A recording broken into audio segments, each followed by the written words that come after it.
So was the bastard you were after now riding with the cowboys? Roscoe Bob Bryant was his name. Oh. But no, this time it was a different bastard I was after. The aforementioned Mr. Ringo. And yes, he was working for old man Clanton.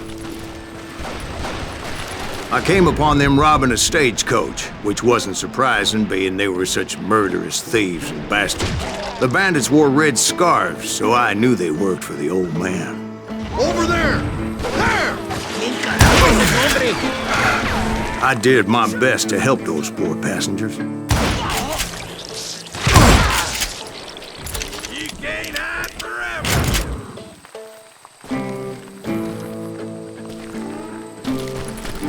You're dead!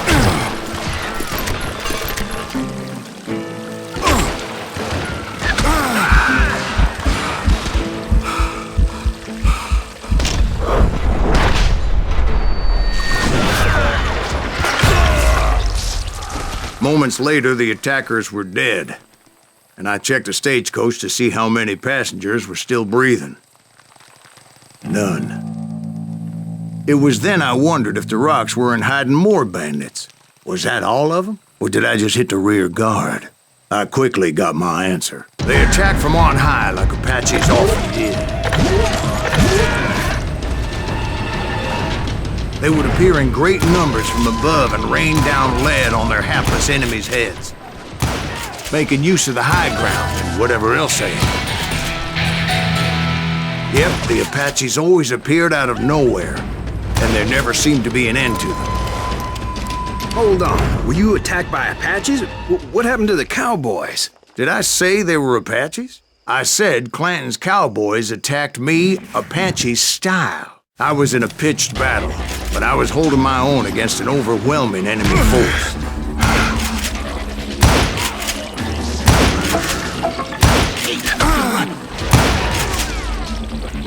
See, at the time, I was still pretty green and would often blunder into regrettable situations. But I just kept shooting at anything I could see up in those damn rocks. I didn't see Ringo, but I knew he was with the cowboys.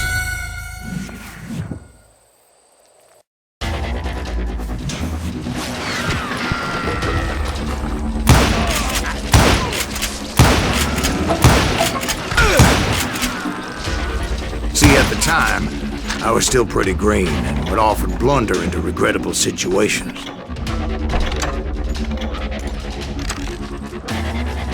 But I just kept shooting at anything I could see up in those damn rocks. I didn't see Ringo, but I knew he was with the cowboys. He and Roscoe Bob had done me a dreadful wrong, and I was determined to have my revenge. But to get to Ringo, I knew I'd have to fight my way past these other assholes first.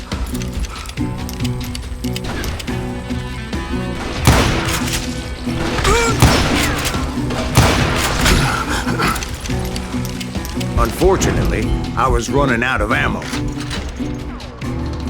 Another perfect example of my relative inexperience as a hunter of men. I immediately knew that a tactical retreat was called for, as my vengeful fury was much less impressive without the bullets to back it up.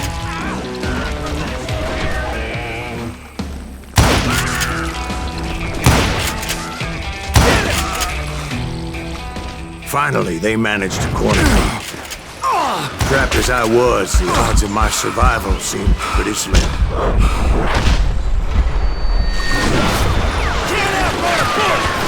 Luckily, serendipity was on my side as I suddenly spotted a way out of my predicament.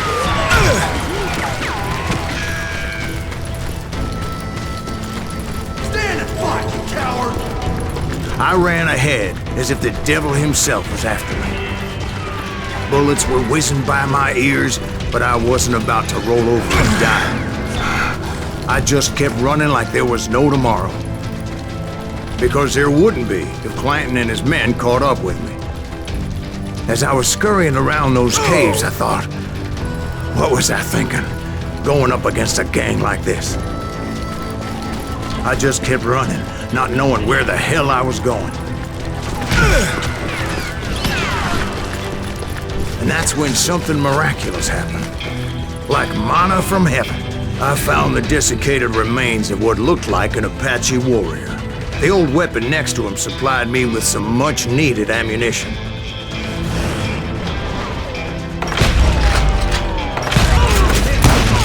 Bat Masterson once told me it was more important to be lucky than good, and he would know. And imagine my surprise when I found a fistful of dynamite to go along with that ammo. That stroke of good fortune evened the odds and bolstered my confidence. It was time to turn the tables. Time for the prey to become the predator. Time for the hunted to become the hunter. Time. All right, Jesus, we get it.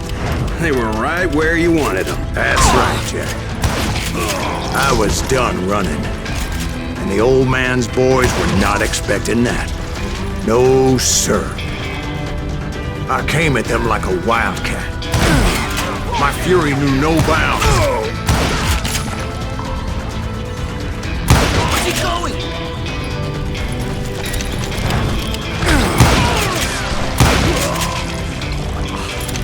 It was finally time for that old man to pay for his sins.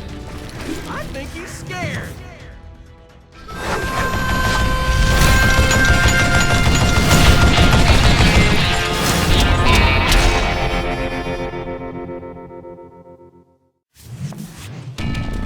I yelled out at the top of my lungs, "Clanton, I'm coming for you!" A little stealth might have made more sense, to be perfectly honest. Because that old fool had a Gatling gun and enough bullets to last him till kingdom come. But I knew I could not let that deter me. Not if I was to find and kill Ringo. I needed to get that old man off that gun. Oh, gotta reload.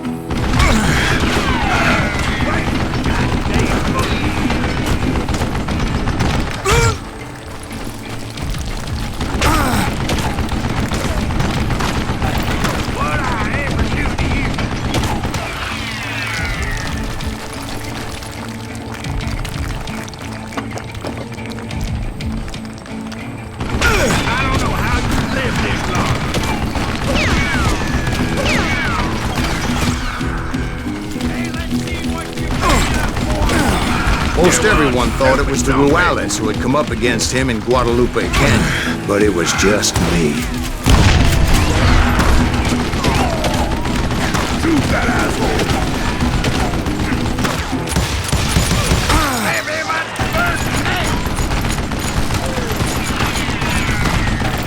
Where'd you get?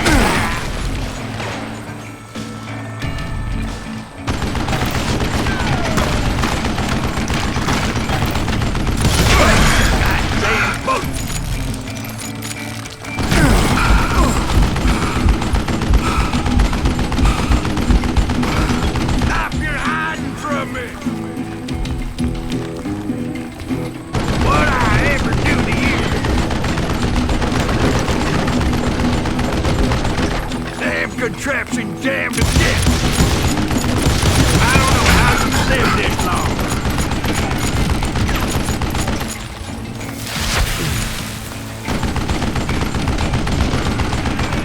You want to do something?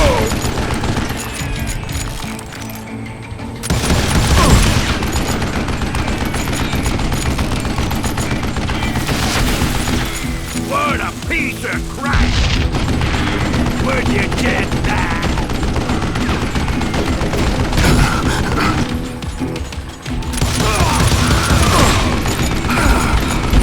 Wait, goddamn boat!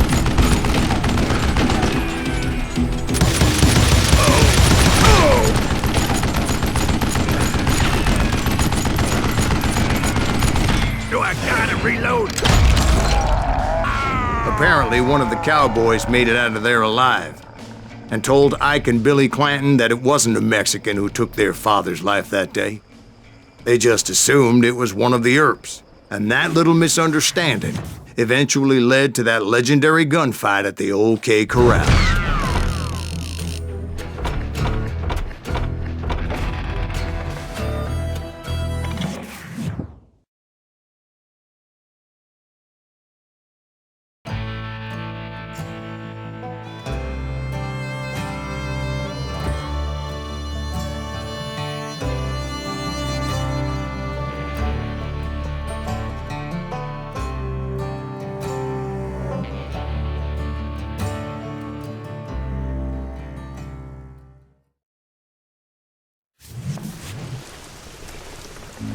A few weeks after that dust-up at the OK Corral, I was still after Johnny Ringo. I had tracked him and the cowboys to their hideout at a sawmill, and they were loaded for bear. So, what exactly did Johnny Ringo do to piss you off? Well, him and that other bastard. Roscoe Bob Bryant? Yep. They both deserve to die, and I promise I'll tell you why. But first I need to tell you about the Cowboys' new boss, Curly Bill Brocious. Earth's coming! Get ready, boys.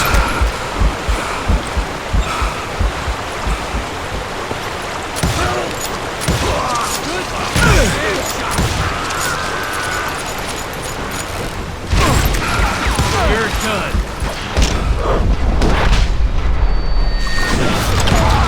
Curly Bill took charge of the Cowboys upon the old man's demise, and after that gunfight at the OK Corral, the Clantons wanted revenge. Get out here!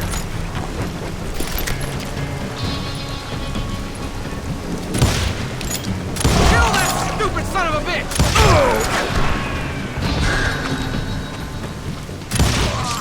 So they murdered Morgan Earp and grievously wounded his older brother, Virgil. Somebody kill him!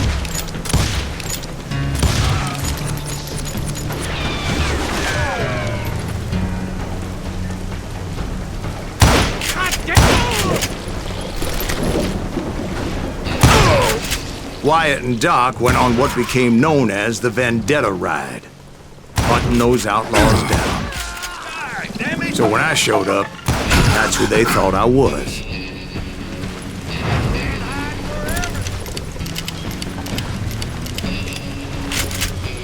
I'm sick of dealing with you!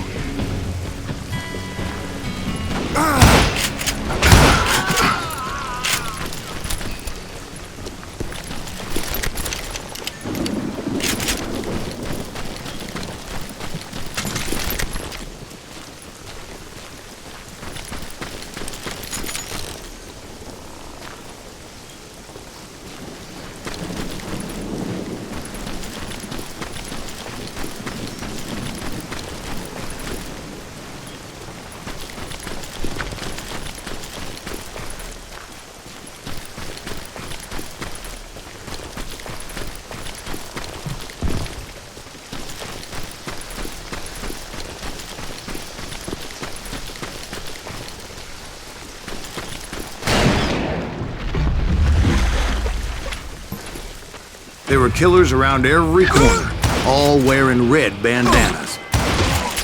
That's how the Cowboys identified each other, and I was beginning to wish I had one myself.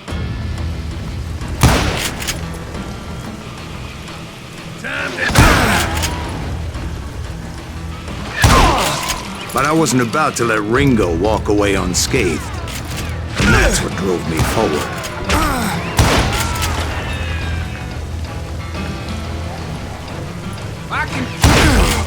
They say that Ringo was infernally fast. I hardly saw anyone faster, boy. Certainly not Wyatt Earp. That man was all hat and no cap.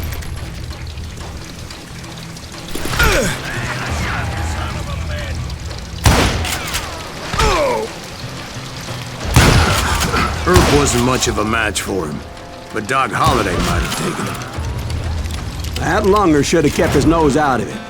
They never charged anyone for the murder of Morgan Earp. But everybody knew that Curly shot him in the back. That was common knowledge. Yeah, maybe so. But Ringo had nothing to do with it. He was just being loyal to a friend. Is that what you call it? Being loyal? Well, to get to that loyal friend, I had to pass by some buzzsaws as big as a man. Excuse me, sir. I have a question. What's that, Dwight? After old man Clanton died, why didn't his son take over the Cowboys? Because Ike Clanton was dumber than a box of rocks and a yellow belly to boot.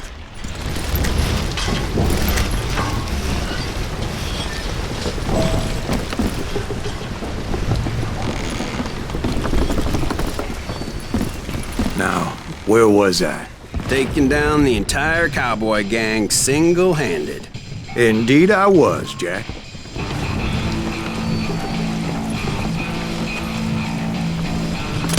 Put some holes in them!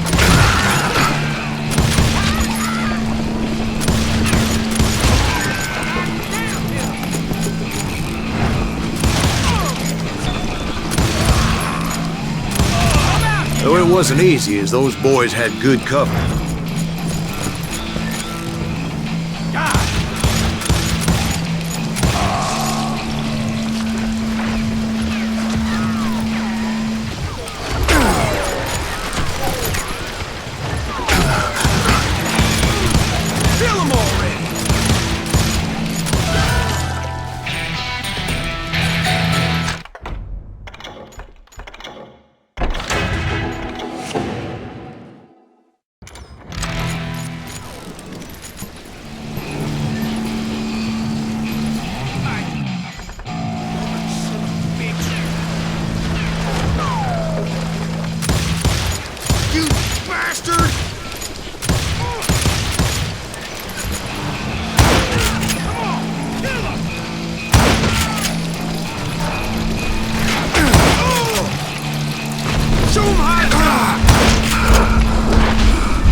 Ain't bothered me none.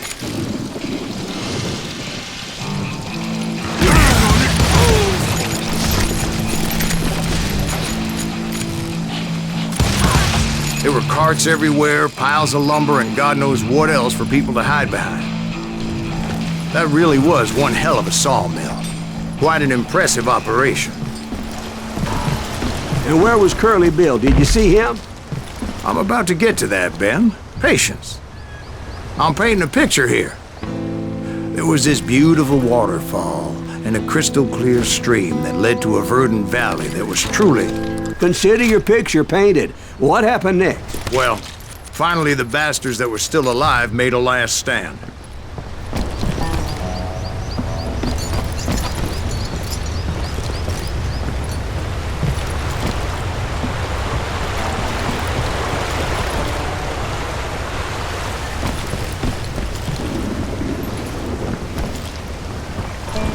Curly Bill, Johnny Ringo, and his compadres took off into the lumber yard, and I followed after.